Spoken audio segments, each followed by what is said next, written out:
Hello guys, Crosschat Wrestling ရဲ့ Wrestling Content အစီအစဉ်လေးပြန်လာပါပြီ။ကျွန်တော်ရဲ့တင်ဆက်မှုလေးကိုမစခင်မှာကျွန်တော်ကြည့်နေတဲ့သူတွေကိုအစပြန်ဖော်ပေးချင်တာလေးတစ်ခုရှိပါတယ်။ကျွန်တော်တို့ငယ်ငယ်တုန်းက WWE ကြည့်နေနေထူးခြားတဲ့ပြိုင်ပွဲအမျိုးအစားလေးတစ်ခုရှိတယ်။အရင်ဦးဆုံးနဘန်းသမား2ယောက်နဲ့ပြိုင်ပွဲကိုစတယ်။ပြီးတော့အချိန်နည်းနည်းလောက်ကြာရင်နဘန်းသမားတွေတယောက်ပြီးတယောက်ဝင်လာတယ်။သူတို့တွေက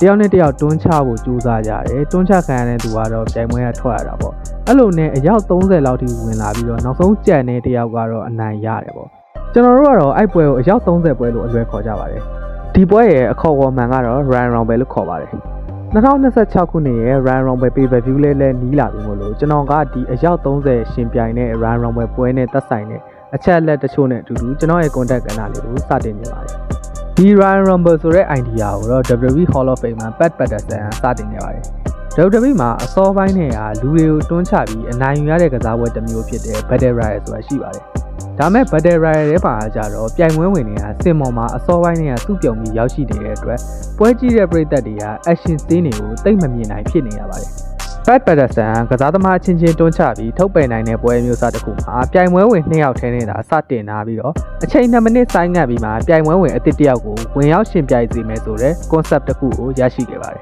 ။ပြိုင်ပွဲဝင်2ယောက်ထဲနဲ့စတင်လာခြင်းဟာကျိုးဝိုင်းနဲ့ညီငွေတွေကိုပွဲကြီးပရိသတ်တွေအတွက်ပိုပြီးရှင်းလင်းမြင်ရစေမှာဖြစ်ပြီးတော့ပြိုင်ပွဲဝင်အသစ်တစ်ယောက်ဝင်ရောက်ဖို့အချိန်2မိနစ်ဆိုင်းငံ့ခြင်းရလဲစင်မော် action တွေအတွက်ပိုပြီးအချိန်ပေးနိုင်မှုအထောက်အကူဖြစ်လိမ့်မယ်လို့ Pat Patterson ယုံကြည်ခဲ့ပါတယ်။ဒီ idea ကိုပထမဆုံးကျ Vince McMahon ကိုအကြံပေးတော့ညင်းဆိုခဲ့ပေမဲ့နောက်ပိုင်းမှာတော့1988ခုနှစ်မှာပထမဆုံး Royal Rumble ပွဲကိုပြိုင်ပွဲဝင်အယောက်20နဲ့အတူတူစတင်ခဲ့ပါတယ်။ပြိုင်ပွဲရဲ့ရှင်းလင်းတဲ့တင်ဆက်မှုပုံစံကြောင့်ပရိသတ်တွေသဘောကျကြပြီးတော့နောက်နှစ်တွေမှာလည်း Royal Rumble ကိုဆက်လက်ကျင်းပဖို့ဖြစ်လာတဲ့အခါမှာတော့ WWE ကဒီလိုစီးမြင်တွေကိုထည့်သွင်းခဲ့ပါတယ်။ Royal Rumble မှာပြိုင်ပွဲဝင်အယောက်30ရှိပါတယ်။ပြိုင်ပွဲဝင်အယောက်30မှာသူ့ရဲ့ entry number တွေကိုစီရှိပြီးတော့ပြိုင်ပွဲရဲ့ပထမဆုံး2မိနစ်ကိုတော့ entry number 1နဲ့2နဲ့စတင်ခဲ့မှာဖြစ်ပါတယ်။နောက်ထပ်စက္ကန့်60ပြည့်တိုင်းမှာတော့ပြိုင်ပွဲဝင်အသစ်တွေကသူတို့ရဲ့ entry number တွေအတိုင်းဝင်ရောက်လာမှာဖြစ်ပါတယ်။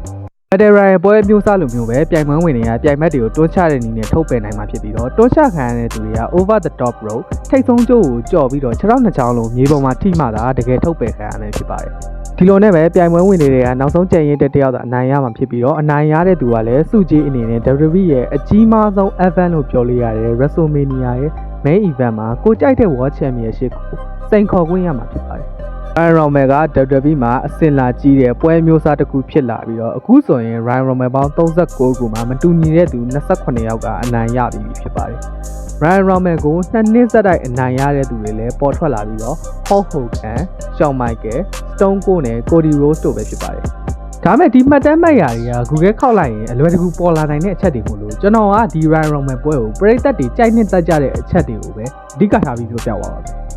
Royal Rumble ပွဲကိုအဓိကတည်ဆောင်ရတဲ့အချက်ကတော့ Road to WrestleMania ဆိုတဲ့ WWE ရဲ့ WrestleMania စင်မြင့်ထက်မှာကိုကြိုက်တဲ့ Championship ကိုစိန်ခေါ်နိုင်တဲ့အခွင့်အရေးရှိတဲ့နေရာတနေရာဖြစ်နေလို့ဖြစ်ပါတယ်။ Superstar တိုင်းဟာ WrestleMania main event ကိုတကယ်ကိုတောင်းတကြတာဖြစ်ပြီးတော့ဒီ Royal Rumble ပွဲကသူတို့ရဲ့စူးစမ်းမှုနဲ့စိတ်ပိုင်းဖြတ်မှုကိုအဆုံးဖြတ်ပေးမယ်စာမွဲတစ်ခုဖြစ်ပါတယ်။ဒါကြောင့်လည်းပြိုင်ပွဲဝင်တွေက Every Man for Himself ဆိုတဲ့စောင်းပုံးနဲ့အညီဒီ Royal Rumble ပွဲကနေတစ်ဆင့် WrestleMania ဆိုတဲ့ main event stage ကိုတက်ရောက်နိုင်ဖို့ကိုအင်တိုက်အားတိုင်းနဲ့စူးစမ်းရှင်ပြိုင်လို့ရှိပါတယ်။အင်အားကြီးတဲ့ပြိုင်ပွဲကိုထုတ်ပယ်နိုင်မှုအတွက်ပြိုင်ပွဲဝင်တွေကတစ်ခါလေကြရင်အခြေအနေရပူးပေါင်းရတာရှိပြီးတော့ကိုယ့်အတွက်သာကိုရှင်ပြိုင်ရတာမို့လို့အရင်ကြီးဆုံးမိတ်ဆွေတွေကိုလည်းတစ္ဆာဖောက်ရတဲ့အခိုက်အတန့်တွေက Royal Rumble မှာတွေ့နိုင်တဲ့ moment တွေဖြစ်ပါတယ်။ Over the top rope with both feet hit the floor ခြေထောက်နှစ်ချောင်းလုံးမြေပေါ်မှာကျမှာထုတ်ပယ်ခံရမယ်ဆိုတဲ့အချက်ကိုအခွင့်ကောင်းယူပြီးတော့လဲ Royal Rumble ပြိုင်ပွဲကမထွက်အောင်စူးစမ်းကြတဲ့ moment တွေလည်းရှိပါတယ်။အဲ့ဒီမှာနာမည်ကြီးကတော့တည့်ရတိုင်း Kofi Kingston မှာ Kofi Kingston က Royal Rumble မှာမတူညီတဲ့နီးပေါင်းများစွာနဲ့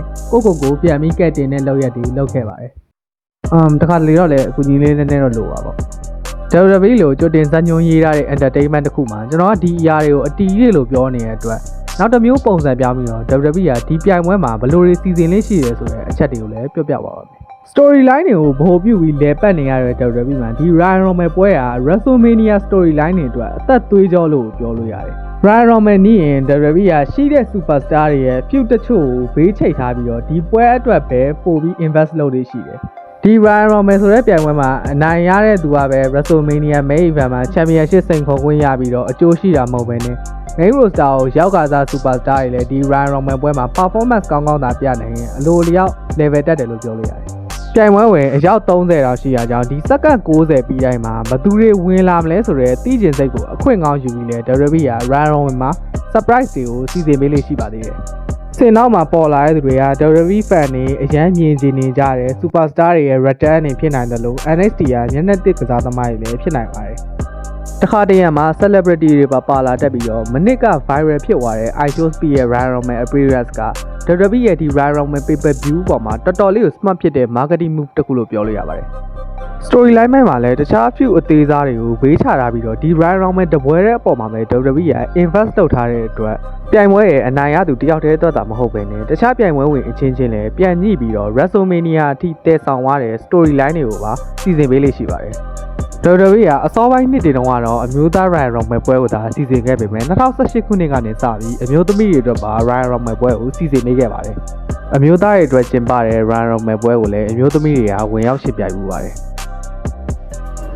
။ဒါပေမဲ့အပြန်အလှန်ဆိုတာလည်းရှိပါတယ်။ကြုံလို့ပြောအောင်မယ်အဲ့တယောက်က Royal Rumble ပွဲတွေကိုလှေကားကြီးတောင်တည်လာဘူးလေ။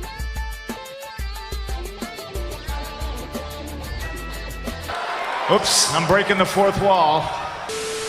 ဒီမှာ script တွေပါတယ်အဲ့ဒီချက်တွေကိုခဏဘေးဖယ်ပြီးတော့ Royal Rumble နဲ့ပတ်သက်တဲ့ကျွန်တော်အကြိုက်ဆုံး concept တစ်ခုပြောပြမယ်။နံပါတ်30ကိုလူတွေကကန်အကောင်းဆုံးထင်ကြပေမဲ့ entry နံပါတ်1နဲ့2တွေကဘာလို့နိုင်နေကြလဲ။နံပါတ်30ကနောက်မှဝင်လာပြီးတော့သူ့ရဲ့100%သောခွန်အားနဲ့ကန်ကိုအသုံးပြုလို့ရချင်ရနေပဲ။ဒါမဲ့ဒီနံပါတ်1တို့2တို့ကကျိုးဝိုင်းနေမှာတနားရီလောက်နီတောင်းခံနိုင်တဲ့သူတွေဖြစ်ပြီးတော့သူတို့ကဇွဲတွေနိုင်လို့စိတ်တွေအပြင်းပြဆုံးသူတွေ။အဲ့ဇွဲတွေနိုင်လို့စိတ်တွေနဲ့ထပ်ပြီးတောင်းခံလာပြီးတော့ဒီပွဲကိုနိုင်သွားတဲ့သင်္ကေတတွေလည်းအများကြီးရှိတယ်။ဒါကြောင့်လို့ဒီအခုဗီဒီယိုကြည့်နေတဲ့သူတွေကကိုလုံနေတဲ့ဘယ်အရာဝဲဖြစ်အကြိုက်ဇွဲရှိနဲ့လုံနေတဲ့အရာတစ်ခုအထင်တော့မဖြစ်ထုံလို့တန်ရရှိနေပြီဆိုရင်ကိုအကြိုက်စူးစမ်းရုန်းကန်ခဲ့ရတဲ့အချိန်တွေကိုသတိရပြီးတော့အောင်မြင်မှုရဲ့မိနစ်ပိုင်းလောက်အလိုမှာမလွတ်ချလိုက်မိစေတယ်ဒီနေ့2026ခုနှစ်ရဲ့ Royal Rumble ကတော့ဇန်နဝါရီလ31ရက်နေ့မှာဖြစ်ပြီးတော့ WWE ရဲ့ငွေရပေါက်ဖြစ်တဲ့ Saudi Arabia မှာပြုလုပ်မှာဖြစ်ပါတယ်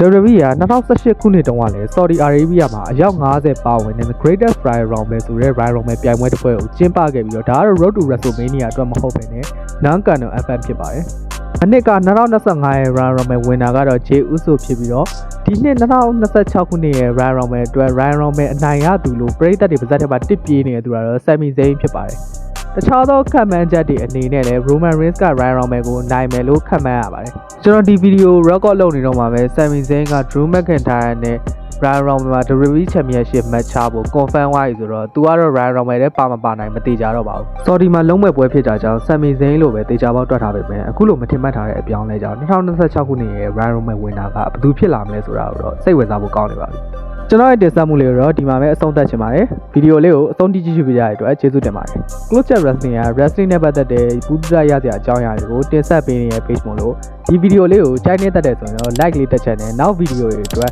Close Chat Wrestling ရဲ့ YouTube channel လေးကိုလည်း subscribe လုပ်ပြီးကြဖို့တောင်းဆိုပါတယ်ဒီဗီဒီယိုလေးကိုကြည့်ရှုနေတဲ့သူတွေရော2026ရဲ့ Royal Rumble ပွဲမှာဘယ်သူ့ကိုနိုင်စေချင်ကြပါလဲ comment မှာရေးသွားခဲ့နိုင်ပါတယ်